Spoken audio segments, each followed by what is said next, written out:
بسم اللہ الرحمن الرحیم۔ اللہ کے آخری نبی صلی اللہ علیہ وسلم کا آخری خطبہ اللہ کے آخری دین کا آخری خلاصہ تھا۔ یہ خطبہ دین بھی تھا، دنیا بھی، معاشرت بھی، آخرت بھی اور انسانیت بھی۔ یہ خطبہ بنیادی طور پر انسانیت اور انسانی حقوق کا چارٹر تھا، اور یہ آج بھی چارٹر ہے۔ میرا ایمان ہے دنیا کا کوئی انسان اس وقت تک اچھا انسان اور دنیا کا کوئی معاشرہ اس وقت تک اچھا معاشرہ نہیں بن سکتا جب تک یہ اس چارٹر پر عمل نہیں کرتا، کیونکہ یہ چارٹر انسان اور انسانیت دونوں کا جوہر ہے، یہ دونوں کا ایٹم ہے، دونوں کی روح ہے۔ میں اس خطبے کے چند نقطے آپ کے سامنے پیش کرتا ہوں، اور اس کے بعد اسلامی جمہوریہ پاکستان کے 18 کروڑ لوگوں اور دین کے 2 کروڑ سپہ سالاروں سے ایک سوال کرتا ہوں: کیا یہ ملک، کیا آپ اور آپ کی تنظیمیں اس چارٹر پر پورا اترتی ہیں؟ اگر ہاں تو میں آپ کے ہاتھ پر بیعت کرنے کے لیے تیار ہوں، اور اگر نہیں تو پھر مہربانی کر کے پارسائی کے دعوے بند کر دیجئے، کیونکہ آپ اور میں دونوں نبی اکرم صلی اللہ علیہ وسلم کی حکم عدولی کے گناہ گار ہیں۔ میرے رسول صلی اللہ علیہ وسلم نے 10 ہجری 9 ذو الحجہ کے دن عرفات کے میدان میں کھڑے ہو کر فرمایا: اے لوگو، تمہارے خون و مال اور عزتیں ہمیشہ کے لیے ایک دوسرے پر قطعاً حرام کر دی گئی۔ ان چیزوں کی اہمیت ایسی ہے جیسی تمہارے اس دن کی اور مبارک مہینہ ذو الحجہ کی خاص کر اس شہر میں ہے۔ تم سب اللہ کے حضور پیش ہوگے، اور وہ تم سے تمہارے اعمال کی باز پرس فرمائے گا۔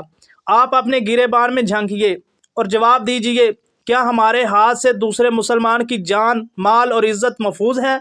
کیا ہم اپنے محترم مہینوں اور دنوں کا احترام کرتے ہیں؟ اگر ہاں تو پھر مسجدوں، امام بارگاہوں اور قبرستانوں میں بم پھاڑنے والے کون ہیں؟ اور اسکولوں پر خودکش حملے کیوں ہو رہے ہیں؟ اور محرم اور ربیع الاول کے مہینوں میں ڈبل سواری پر پابندی کیوں لگتی ہے؟ اور موبائل سروس کیوں معطل ہوتی ہے؟ فرمایا: عورتوں کے بارے میں اللہ سے ڈرتے رہو۔ تم نے انہیں اللہ کی ایمان کے ساتھ نکاح میں لیا، یہ تمہارے پاس اللہ کی امانت ہے۔ تم رواج کے مطابق ان کے لباس اور خوراک کا بندوبست کرو، اچھے سلوک کی تاکید کرو، کیونکہ یہ تمہارے زیر دست ہیں۔ آپ اپنے گروہوں میں جھانکیے اور بتائیے: کیا خواتین بالخصوص بیگمات کے ساتھ ہمارا رویہ اس معیار پر پورا اترتا ہے؟ اگر ہاں تو پھر اس معاشرے میں ونی اور سورا کی رسمیں کیوں ہیں؟ عورتوں کے منہ پر تیزاب پھینکنے والے لوگ کون ہیں؟ بیویوں پر انسانیت سوز تشدد کون کر رہا ہے؟ اور اس معاشرے کی عورت کو مومن عورت کا حق کون نہیں دے رہا؟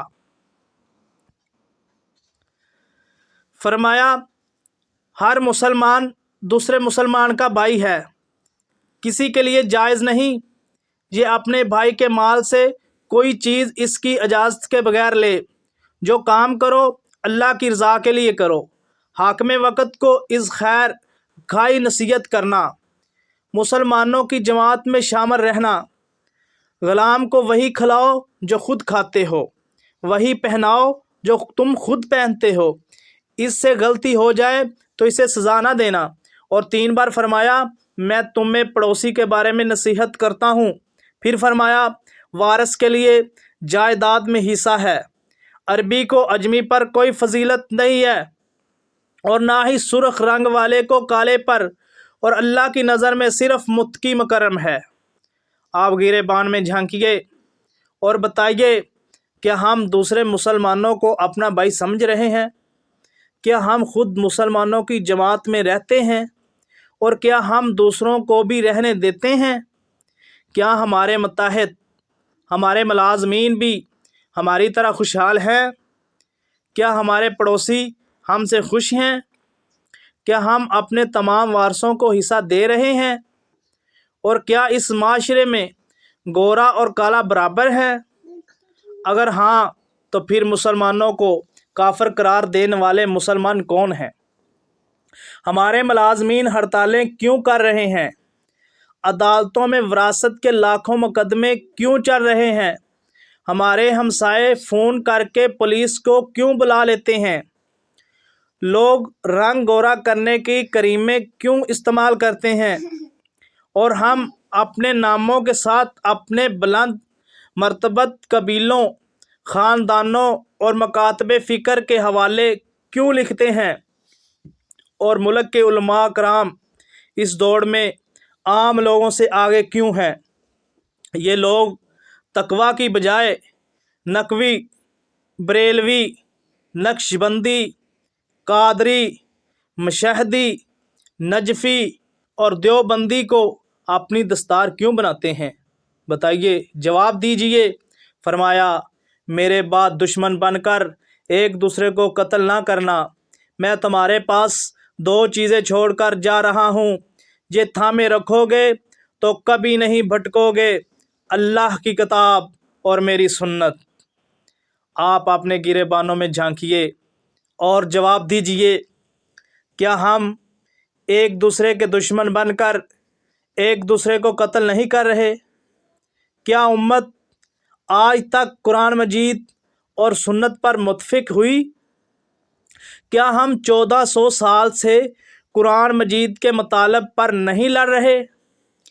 کیا ہم سنت میں سے فرقے نہیں نکال رہے ہیں؟ کیا یہ سچ نہیں؟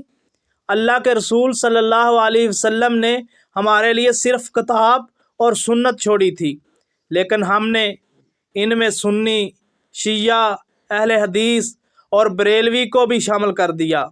اللہ تعالیٰ اور اس کے رسول صلی اللہ علیہ وسلم کی مسجد صرف مسجد تھی، لیکن ہم نے اسے سنیوں، وہابیوں، شیعوں اور بریلویوں کی مسجد بنا دیا۔ ہم تو آج تک اس بات پر لڑ رہے ہیں کہ رسول اللہ صلی اللہ علیہ وسلم اور ان کے صحابہ رضی اللہ تعالی عنہما دنیا سے رخصتی کے باوجود زندہ ہیں یا مکمل طور پر پردہ فرما چکے ہیں۔ ہمارے نفاق کی حالت تو یہ ہے، ہم آج تک داڑھی اور مسواک کے سائز طے کر رہے ہیں۔ ہمارے ٹخنے نماز کے دوران ننگے ہونے چاہیے یا ڈھکے ہوئے، اور پردے کے لیے برقع لازمی ہے یا اسکارف سے بھی کام چل جائے گا۔ ہم آج تک یہ فیصلہ نہیں کر سکے۔ ہم آج تک نماز کے دوران دونوں پاؤں کے فاصلے کا فیصلہ نہیں کر سکے۔ ہم سے شلوار اور پتلون کے مقدار کا فیصلہ نہیں ہو سکا۔ ہم سے شلوار اور پتلون کی مقدار کا فیصلہ نہیں ہو سکا۔ ہم نماز کے دوران آمین کی آواز کی پچ متعین نہیں کر سکے۔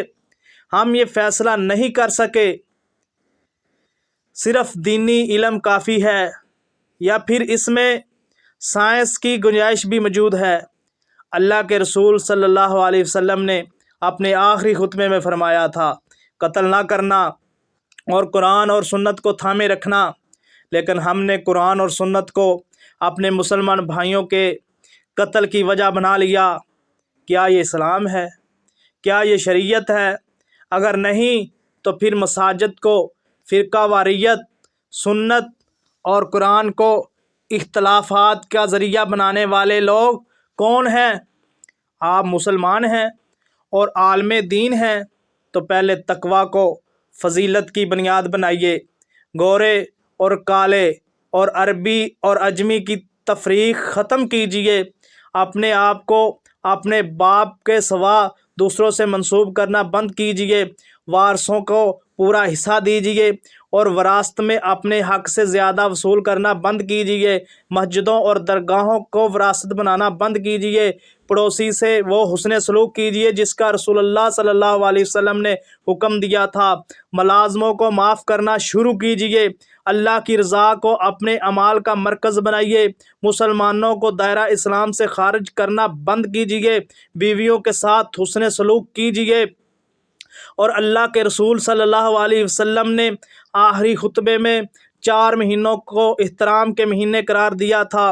کم از کم ان مہینوں میں نفاق اور نفرت کا کاروبار بند کیجیے۔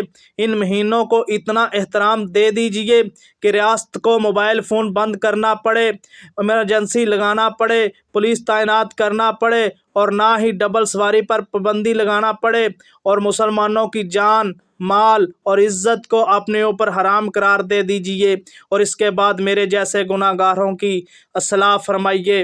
ہم جیسے دنیا دار آپ کے سائے میں بیٹھنا عبادت سمجھیں گے۔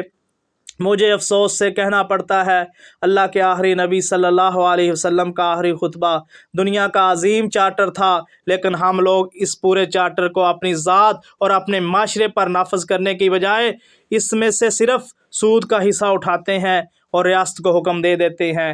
آپ فوری طور پر بلا سود بینکاری شروع کر دیں۔ سود اسلام میں حرام ہے، اور ہم جب تک اسے حرام نہیں سمجھتے ہمارا ایمان مکمل نہیں ہو سکتا۔ لیکن کیا عورتوں کے منہ پر تیزاب پھینکنا، مزاروں کو غلام بنا کر رکھنا، خواتین کی شادی قرآن مجید سے کر دینا، معصوم بچیاں ونی کر دینا، نسل اور خاندان کی بنیاد پر انسانوں کو اچھا یا برا سمجھنا، مسجد، درگاہ اور مزار کو وراثت بنا لینا، کلمہ گو مسلمانوں کو کافر قرار دینا، عبادت کو اپنی اہلیت سمجھ لینا اور دوسرے کے قتل کے فتوے جاری کر دینا، کیا یہ حلال ہے؟ کیا یہ جائز ہے؟ ہمارے رسول اللہ صلی اللہ علیہ وسلم نے ایک انسان کے قتل کو پوری انسانیت کا قتل قرار دیا تھا، لیکن ہم 50 ہزار مرتبہ انسانیت کے قتل کے بعد بھی خود کو مسلمان کہتے ہیں۔ اللہ کے رسول صلی اللہ علیہ وسلم نے حضرت ابو سفیان رضی اللہ تعالیٰ عنہ کے گھر میں پناہ لینے والوں کو پناہ دی تھی، لیکن ہم مسجدوں میں بیٹھے مسلمانوں کو پناہ نہیں دیتے۔ اللہ کے رسول صلی اللہ علیہ وسلم نے آخری خطبے میں قتل معاف کر دیے تھے، اور ان قتلوں میں ربی بن حارث کے دودھ پیتے بیٹے کا قتل بھی شامل تھا، مگر ہم صرف شناختی کارڈ دے کر دوسروں کو قتل کر دیتے ہیں۔ کیا یہ شریعت ہے؟ اور کیا ہم اس ملک میں یہ شریعت نافذ کرنا چاہتے ہیں؟ خدا کو مانے، اسلام صرف تلوار، کوڑا اور پتھر نہیں تھا، یہ صرف داڑھی، تسبیح، سجدہ، روزہ بھی نہیں تھا، یہ برداشت، انکسار، حلیمی، شائستگی، توازن، فرائض، عدل اور احترام کا مذہب تھا۔ لیکن ہم نے اس سے عدل، فرض، توازن، شائستگی، حلم، انکسار اور برداشت نکال دی۔ ہم نے انسانیت کا چارٹر الماری میں بند کر دیا اور پتھر، کوڑے اور تلوار میز پر رکھ دیے، اور ساتھ ہی ہم حیرت سے ایک دوسرے سے پوچھتے ہیں، دنیا ہماری عزت کیوں نہیں کرتی؟ معاشرے میں ہماری عزت کیوں نہیں ہے؟ ہم کس قدر بیوقوف ہیں، ہم یہ تک نہیں جانتے۔ ہم نے جب اپنے رسول صلی اللہ علیہ وسلم کے احکامات کی عزت نہیں کی تو دنیا ہماری عزت کیوں کرے گی؟ معاشرہ ہماری عزت کیوں کرے گا؟ میرے بھائی، اگر تم دنیا میں، معاشرے میں عزت چاہتے ہیں تو آپ صلی اللہ علیہ وسلم کے ارشادات کو سینے سے لگا لو۔ اللہ ہمیں عمل کرنے کی توفیق عطا